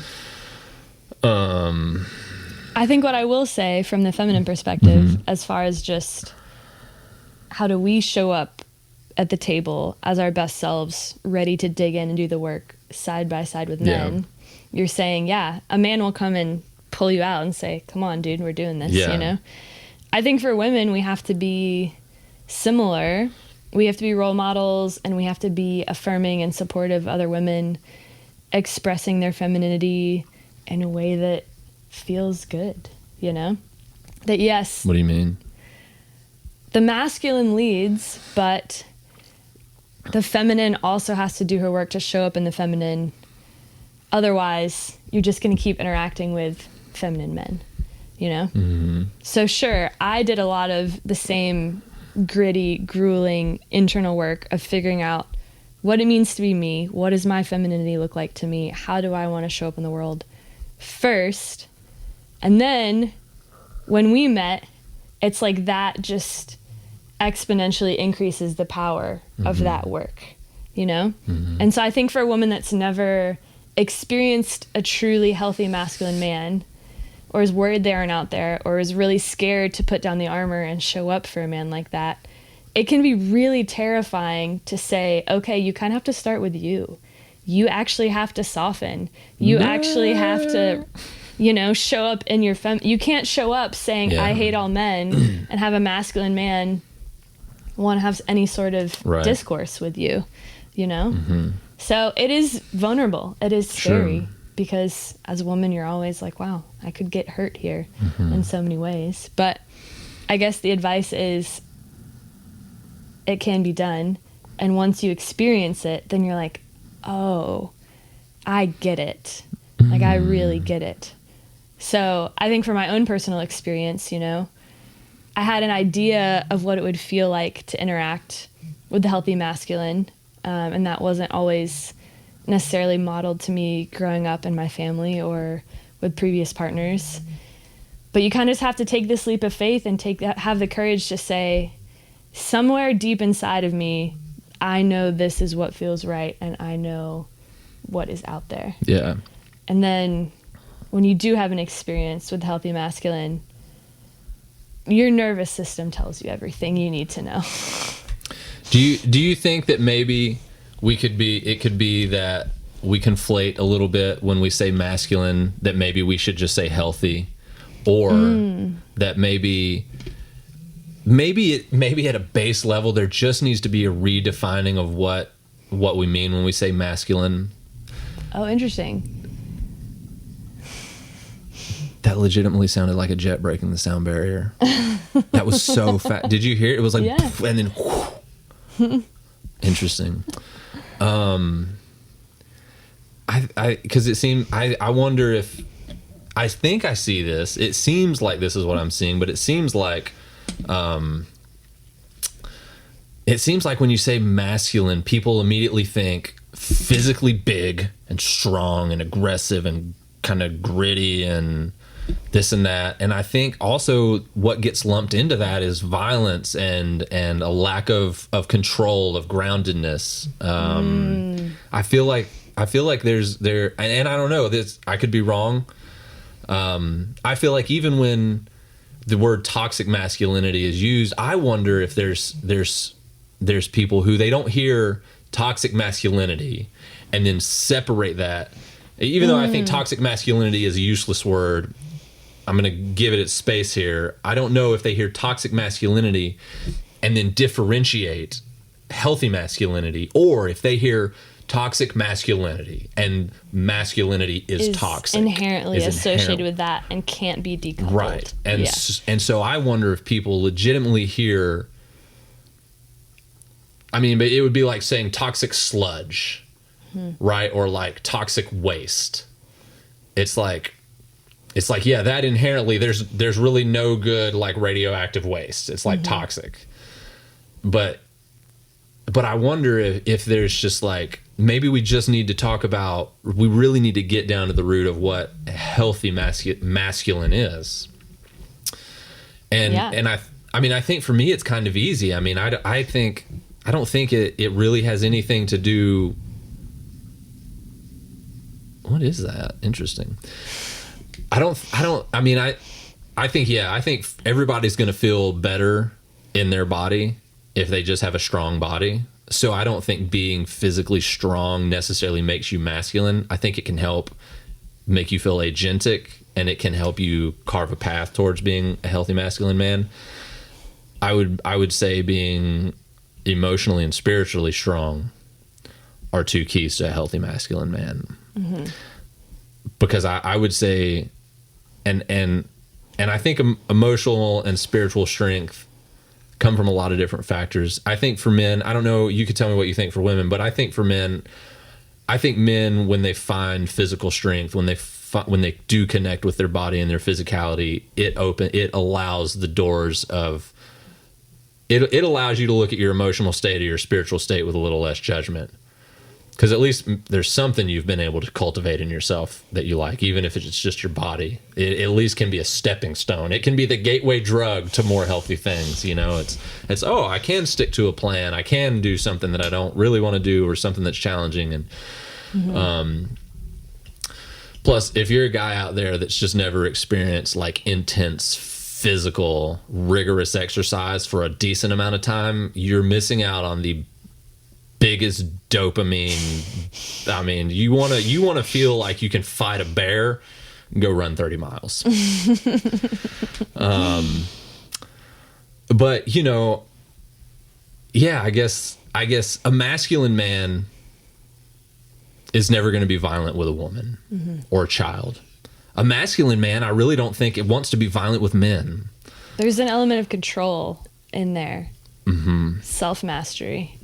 And so, you know, that's where we hear a lot from, you know, about the element of the ability for violence, the capacity for violence, but the control to not be violent, to not be a violent person. So if you need to bring out that capacity, you can, but you have it secured in a safe spot within you, because it doesn't come out from insecurity. It's not a trigger that violence is. It's not violence is triggered. Violence is a choice, a very well thought out and understood choice of when to bring violence out, when to bring physicality out.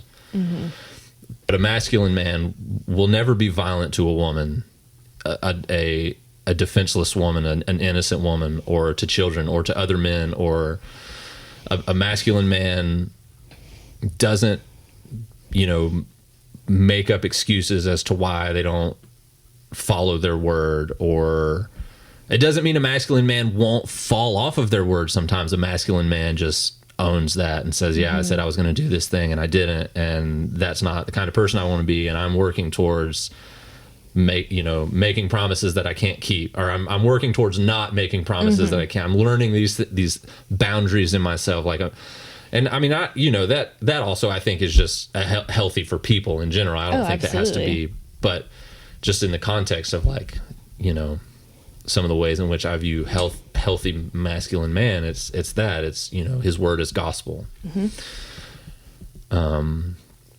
You know, a healthy masculine is, you know, I'm willing to take the lead and make hard decisions, but I trust myself enough to pick a trustworthy partner so that I know I can always go to her counsel, you know, and a masculine man is not threatened by the counsel of a healthy feminine woman.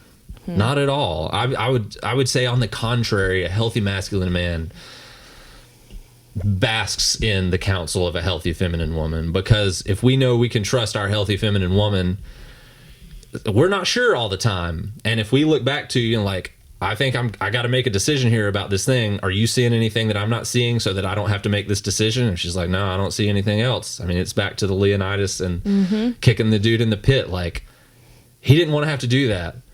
He was, babe, please show me something I'm not seeing. I trust you, and you're capable, and this and that. Like, oh, help me get us out of this. Sorry, babe, I can't. I'm following your lead here. I think what you're about to do is the only choice we have, you know? But he would have trusted her enough if she had went, he wouldn't have kicked him in. Yep. And he would have listened to her counsel. And they would have pushed it off till later, and they would have taught, what do you see? Tell me what you see here. And there would have been an acceptance and yeah, I mean, it's just, but the man that puts the woman out front to take all the heat, to take responsibility for everything, to block the rain, like that's not the masculine. That's not the masculinity in health, in its divine nature. That's beautiful. Thanks. That's I think a really wonderful depiction of what the healthy masculinity can be and what it means particularly to you. Yeah. And I see you express those things, and that's your highest truth, and that's all that we can ask for, you know? Yeah. I think something else that can be a sidetrack for women in understanding what the healthy masculinity can actually be is the depiction of masculinity that we're fed in our culture. If you think of, you know, the movie heroes and all of that. Yeah, they are like these big burly dudes, and they're super aggressive and super violent, and they don't talk about their feelings, and they're kind of like cold and shut off and mysterious. And sure, we've been taught in our society that that's attractive, but that's not actually the healthy divine expression of the masculinity. You're seeing such a small fraction of what. So let's talk. We talk about Rambo, or like, I don't know, any of that. Like, what? That's the only example I can come up with. But like, we're seeing such a small fraction of what he is. That is like, let's imagine that Rambo is not just a machine gun, like jungle, dweller. That he has a life and responsibilities back home, and that, like, almost, what if there was that movie, right, where we get to see, I mean, and there probably are, but yeah, why can't we have the movie where we see the strong, healthy man who's in tune with his wife and his children and uplifts those around him? But then we also show him in the setting where we're used to seeing the traditional masculine aggressive man. So why can't we show those both together? That yeah, like, men are aggressive and physical, and sometimes that need is called out. And it's just unfortunately appropriate sometimes, so what if we show them together? What if we show, why it is that a healthy masculine man holds the capacity for violence, but then let's show how that capacity for violence is so solidly protected in a healthy safe of emotional intelligence and spiritual groundedness and trust. Yes. It's not the go-to. It's not the thing that you lead with. This isn't your only tool. Yeah. It is when necessary. Yeah. I know how to go here. Yeah. Yeah. Because I don't think we can get rid of the physically imposing man. I think the world needs it. But yeah, that man needs to understand his physical imposition and how to keep it as only a useful tool that you only bring out in a case of emergencies. It is in a box behind a glass thing that says break in case of fire. Yeah. Yeah. I mean, you're a great example. You're 6'4". You are a big dude, but you're not this like huge burly, look like you're on steroids big dude. You're athletic and you're in shape and you take care of yourself. Thanks. And you take up space in the world. And I have never had reason to see that part of you, but there is not a single doubt in my mind that if we're walking down the street after dinner one night and a man approaches me with ill intent, that you would not just flip that switch immediately. There is the trust. There is the security. There is the, I feel protected and can lean into our connection because I feel that protection.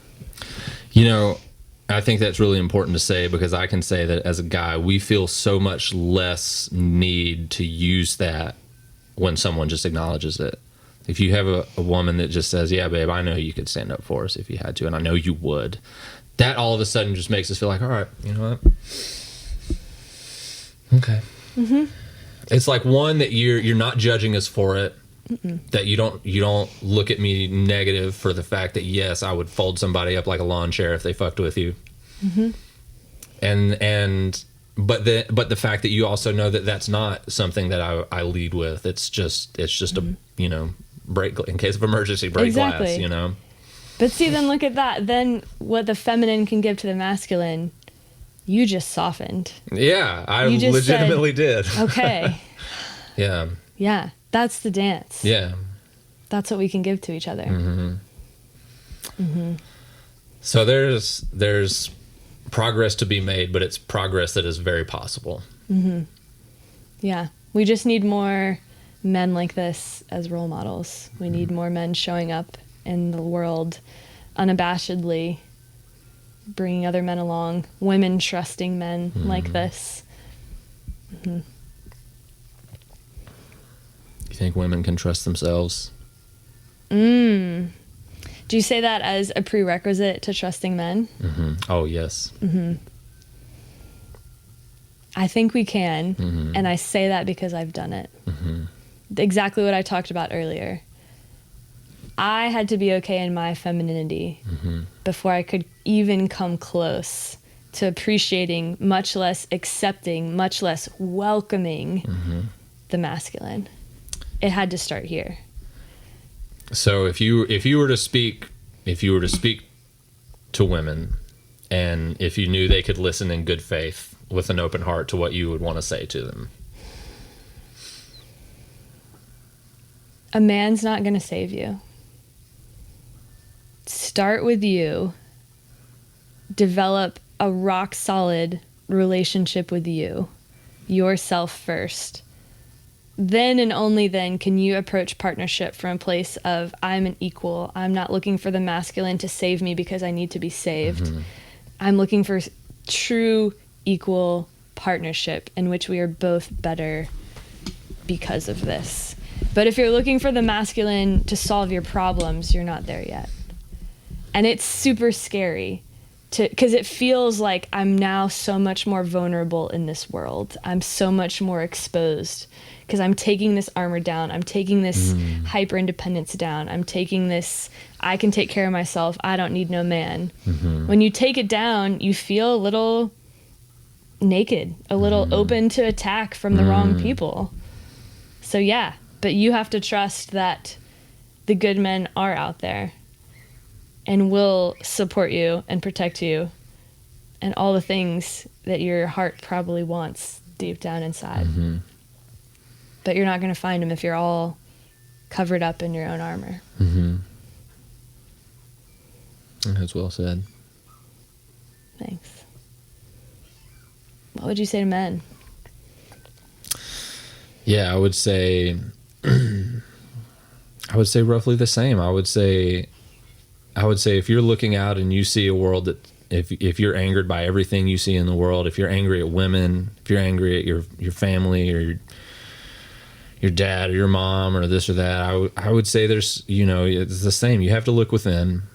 And I think maybe the one thing I would say to men is this narrative that you can be soft and irresponsible and selfish. I would say that if you're not in a position to take on responsibility, if you're scared of it,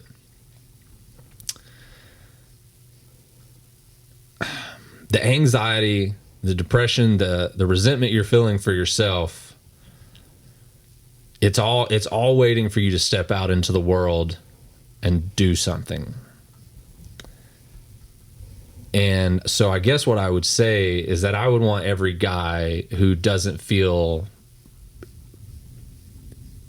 himself to be powerful or maybe doesn't trust himself, that there's a version of you that's trustworthy, that is powerful, that is capable and competent. And I think it's important to recognize that we all have different gifts. And so capable competence and power doesn't show up looking like the Rambo guy. And so there's so much more than that. But that doesn't mean that you can't take responsibility or that you can't lead or that you can't show that you are excused from showing up in a strong way. And so I guess, to try to just put that into a nutshell, it would be if you're resentful and bitter, it's because your spirit wants so much more for you, and you're not giving it what it wants. And I guess I would say that it's the hardest things that feel the best. It's like all right, here we go. If you're a guy and you're lost and you don't know what to do and you're bitter and resentful and you don't trust yourself and you're mad at the world, what's the one thing you'd like to do that seems the most scary? And that's go there. Do the thing, find the thing that you want that's on the other side of the thing you're most afraid of, and then start doing that thing. Because one, there's men out there that want to help, And all you have to do is show up and present yourself, but they're not going to come drag you out of bed. You got to be willing to get your ass out of bed first. But if you show up to the group of men that are in the world that are working, trying to make the world a better place, they're going to welcome you if you show up in good faith. Like, hey, I don't really know what to do, but I'm here. Like, put me to work. You'll get put to work, and you're going to grow, and you're going to be introduced to versions of yourself that you never knew existed.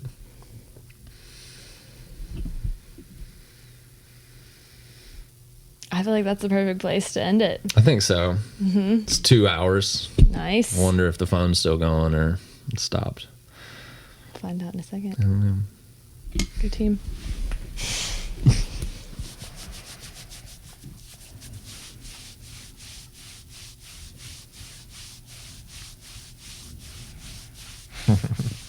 Okay, and